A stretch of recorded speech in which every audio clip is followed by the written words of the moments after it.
रउआ ओही लाठी कल पिछावे परल बानी लेके लोहा धिकल भोरही से बानी रउआ ओही लाठी कल पिछावे परल बानी लेके लोहा धिकल तनी सारा की ना सेंसर पिया सटाई ना सलेंसर पिया ढोड़ी में धली कैंसर पिया सटाई ना सलेंसर पिया ढोड़ी में धली कैंसर पिया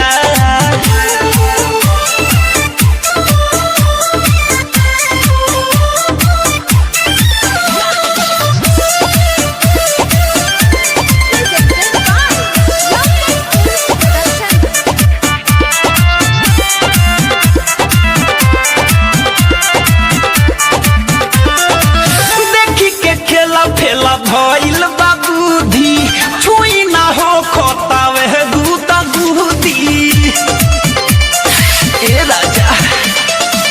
देखी के फेला खेला भइल बाबूधी छुई ना हो खोतावे दूता दूधी नाचे दिमाग बनी डांसर पिया सटाई ना सलेंसर पिया ढोड़ी में धली कैंसर पिया सटाई ना सलेंसर पिया ढोड़ी में धली कैंसर पिया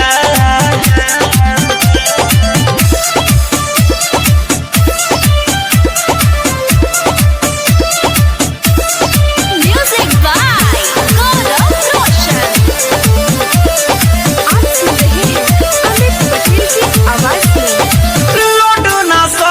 सलेंसर बच्चा कर लागे मुई बम के दीवा कर हर नाचिए देबो लडना सही सलेंसर बच्चा कर लागे मुई बयमित दीवा कर काहे बनेल फाइनेंसर पिया सटाई ना सलेंसर पिया ढोड़ी में धली कैंसर पिया सटाई ना सलेंसर पिया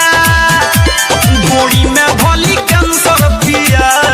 भोरही से बानी रउआ ओही लाठी कल पिछावे परल बानी लेके लोहा धिकल तनी सारा की ना सेंसर पिया।